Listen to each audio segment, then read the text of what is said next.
Tomorrow Today, the organization that I work for, is a future trends company primarily. So what we're looking at is the context in which the world is changing and what drives that change.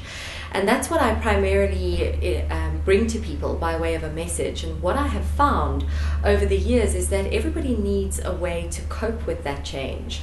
So I often talk about the fact that the world is in chaos and change, that's not in dispute, and that people respond either in crisis or with complacency.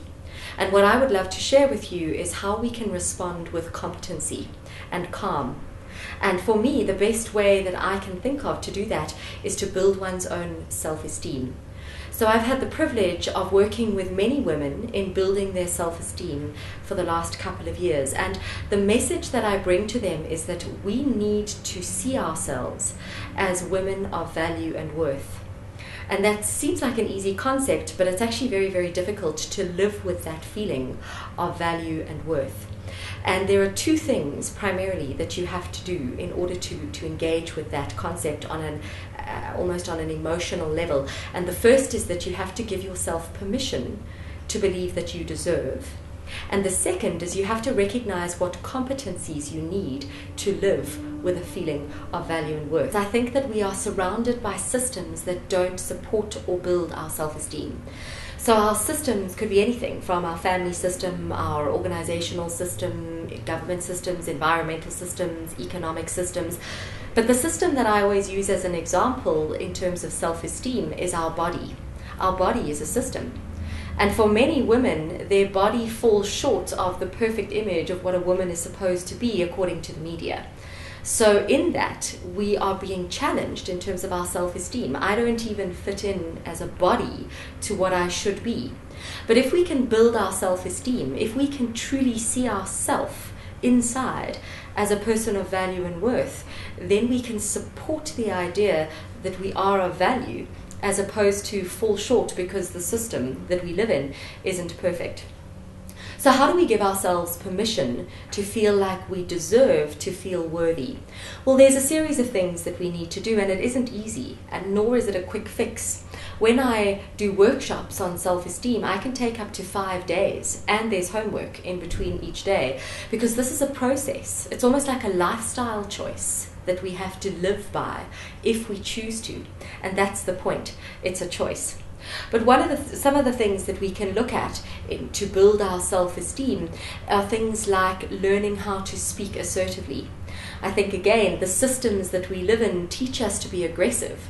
And I always use the example of a sandpit. You've got two children in a sandpit. One has a bucket and the other wants the bucket.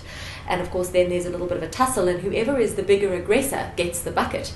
And then, of course, whoever the primary caregiver is, either your mother or father or caregiver, comes over and says, neither of you can play nicely, so I must have the bucket. Neither of you can have the bucket. And so we learn that if we are aggressive, we can get by in life. And that's not really assertive communication.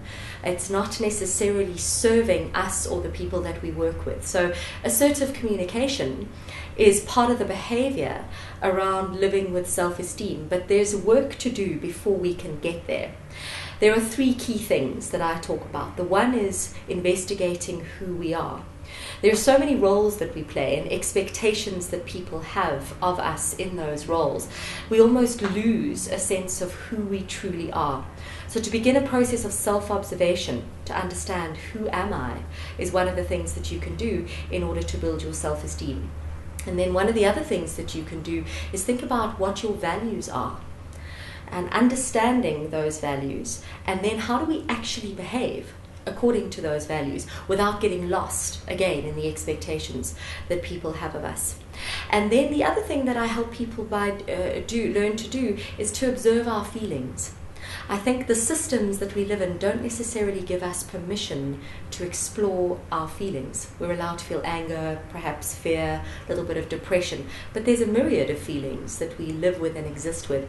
So I try to help people gain a vocabulary so that they're acutely aware of what it is they're feeling. Because without understanding how I feel, without understanding what my value system is, and without really knowing who I am, I can't really give myself permission to feel that I deserve, and nor can I ask for what I need, which is assertive communication.